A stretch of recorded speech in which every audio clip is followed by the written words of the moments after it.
Welcome back, everybody. This Week in America, online, thisweekinamerica.us.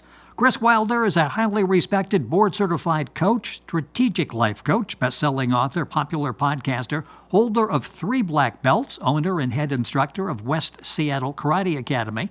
For a little over 15 years, he was a political and public affairs consultant. Along the way, he spent time at the feet of a Lakota medicine woman, Christian mystics, and for a few years as a Franciscan Friar.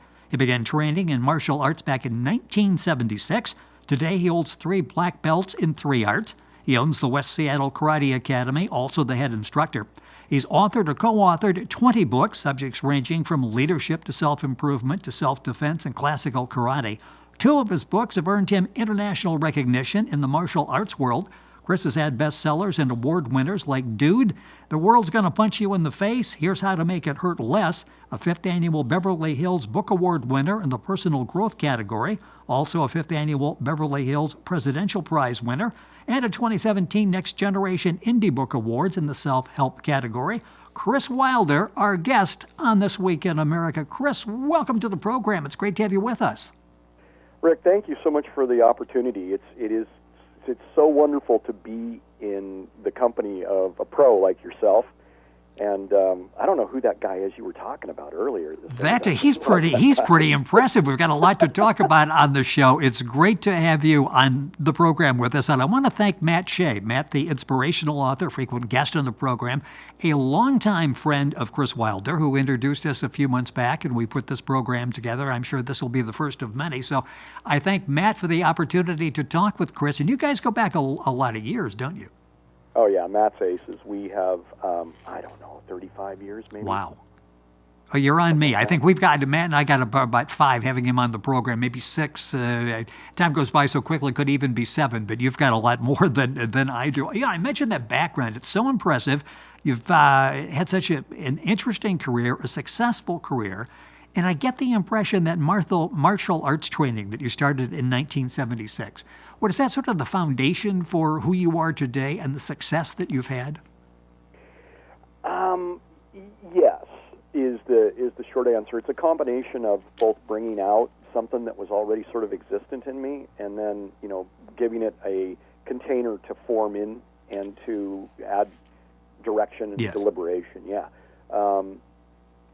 there's a lot of talk about the precepts of martial arts. Discipline, respect, courtesy, and all of those things. And as a young person, if you don't have somebody putting the ditches on the side of the road and building fences for you and saying, don't go out there and spin out in the field, you will. And that's what martial arts did for me, was it gave me a focus, a place to be, something to do, and a reward.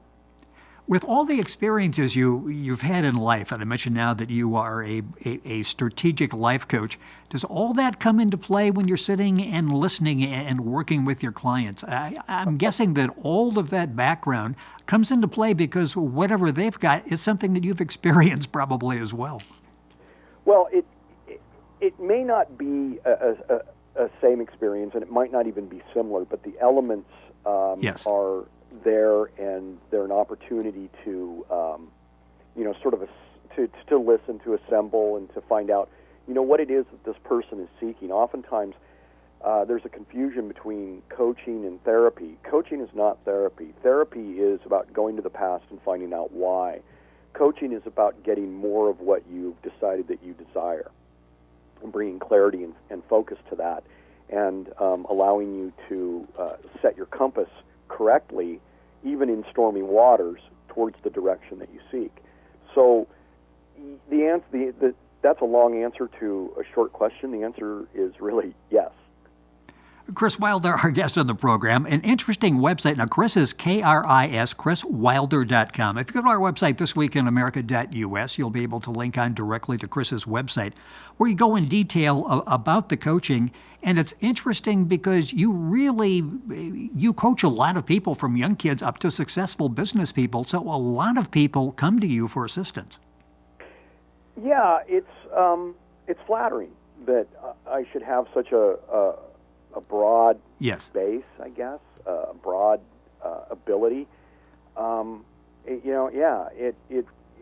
it really is something that is it's very rewarding.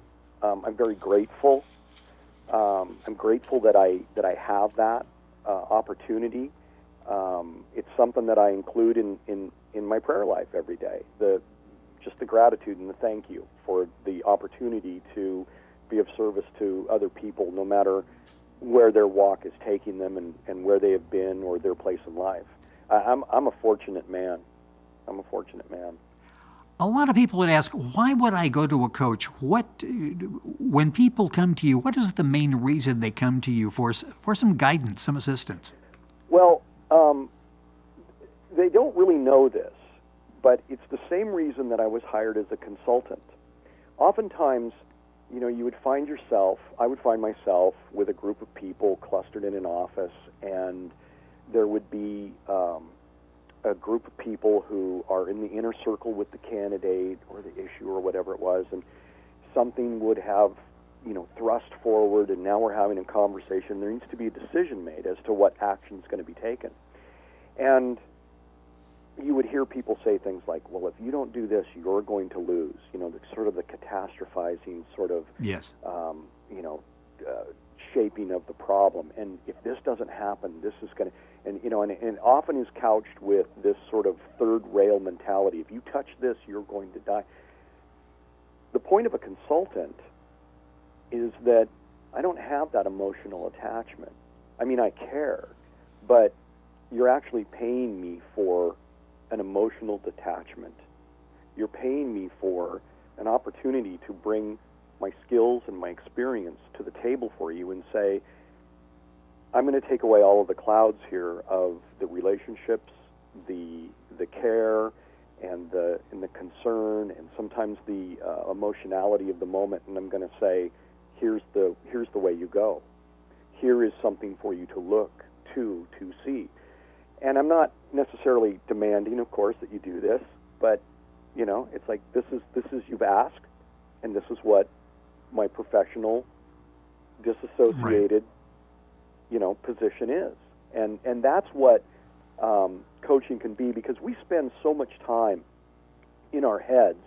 People don't really realize it until they start auditing it, how much time we really sort of spend in our heads and dancing over emotions that really are not of any great benefit, or we don't come to any conclusion. And so that's what coaching does, is it gives you that third-party perspective that you may not have had an opportunity to really see, a little bit of clarity, a little bit of perspective, I guess, sort of lighthouse on that craggy rock in the stormy seas. And when that's the principle. Yeah, when I look at some of the testimonials, a common theme is I get a clearer vision. Is that one of the most important things you can do for someone? One of the most important elements you bring to the table is for them to properly focus, because you're right, we've got things coming at us 100 miles an hour throughout the course of the day. Focus is sometimes difficult to achieve. It is, and yes, that's the biggest thing that you can do is really, you think about it and you go, well, what's your value, and how do you value it? What's the hierarchy of those values, and then how do you satisfy those things? I often tell people that you need to be selfish when you take care of yourself, and now that sounds really strange, but I exaggerate to clarify. The idea of being selfish, and again, exaggeration to clarify, is that if you're not healthy mentally, physically, spiritually, you cannot really be present for yourself. And then on top of that, by extension, you cannot be present and helpful to the best of your ability to those that you care and love, your family or your close acquaintances. And then thirdly, how can you possibly even dream to do anything in your community if you can't take care of yourself first? And we see that on a daily basis, but we sort of don't really think about it in those terms. It's a bullseye, and it's a little bit of selfishness. It's the ability to say, I got to have this moment for my meditation, or I'm going to get up a little early to do this, or I'm going to make that happen. The demands of the world are huge, and we sort of succumb to the dance of those demands without really bringing down that sense of, got to take care of myself. the airlines tell you what, in the unlikely event. Yeah, you grab the mask. You grab the mask first, and then begin to help your children. Yeah. Yeah, it comes back to that focus that we talked about that's so important and so elusive in so many of our lives. Kris Wilder is our guest in the program. Board-certified coach, strategic life coach, best-selling author, popular podcaster, holder of 3 black belts in 3 martial arts, a Hall of Fame martial artist. His website is very simple, KrisWilder.com, and Kris is K-R-I-S. Link on directly by going to our website as well, thisweekinamerica.us. A lot of great information there on the coaching that we've been talking about. And it's interesting because not everybody comes in and sits down across from you for coaching. You do some of these up in walking. They prefer to do it that way, and do quite a few by telephone, I understand. Yes, yeah. Actually, that's a great way to fit in and to fit into people's schedule and to also fit into just the world as it is today. The actual, face-to-face is not as common as it once was. And the ability to do it by phone is really a great way to go. Not much for text, because text loses so much of the quality and conversation and nuance. But, the ability to reach across the world and just have these conversations is absolutely a gift, and it's a great one. The book I mentioned in the beginning, and I love the title, and we've got a few minutes left in the program, so we'll talk about it. And then at a later date, we'll get into it in a little more detail. Dude, the world's going to punch you in the face. Here's how to make it hurt less. Let's talk about that. Is this from your own experiences getting punched in the face that you're able to guide us through this? Because you've been there at some point in your life. Literally and metaphorically. Dude, the world's going to punch you in the face was written with my frequent co-author and business partner, Lawrence Kane. What we did is we looked at that part of life. This is designed for young men. This is not for women, and it's not for young girls. It's for young men. And it's not for kids, and it's not for adults. It's for that age of about 15 to 25, where you're really trying to make your bones.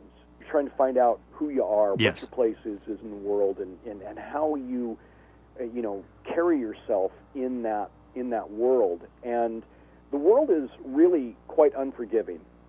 It doesn't really care. People care. The world doesn't. And so, you're going to get punched in the face. And part of it is going to be out of your control. You just simply cannot do anything about it other than how you choose to react and respond to it. There are other things which are self-inflicted.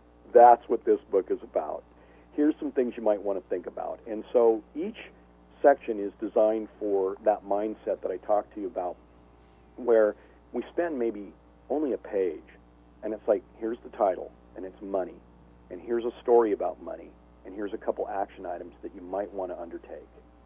Very, very quick, very easy, just something that can be read. Now, the idea of giving a book to a 18-year-old and having them read it is kind of a difficult sell, but we have found, and this is our prescription. We say, parents, buy the book, just put it somewhere in the house.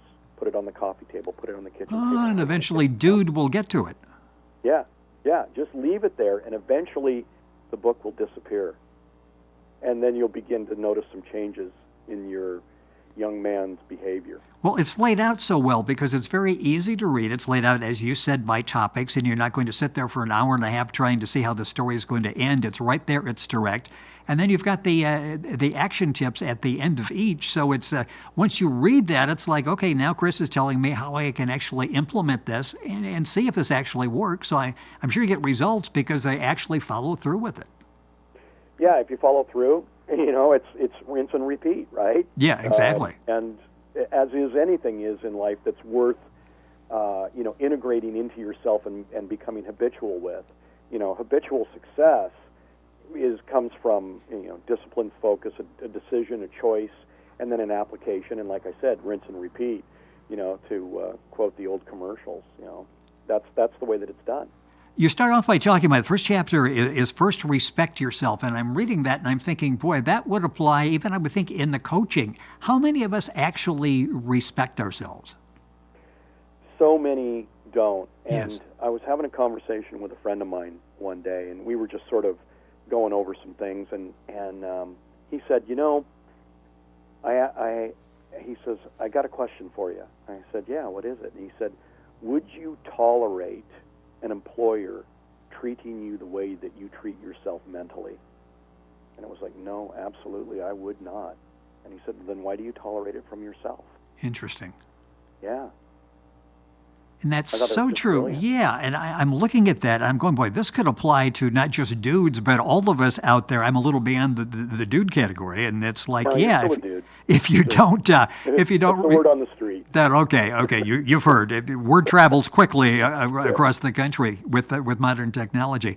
Yeah, that if it starts with you. If you can't respect yourself, then nobody else is going to, and it's difficult for you to respect somebody. All of this and more you will find at Kris's website. Boy, the time has gone by way too quickly. Kris Wilder, our guest on the program, strategic life coach, and you can get information on the coaching at the website, information on the books, a lot of other great information there as well. We'll have Kris back on the program.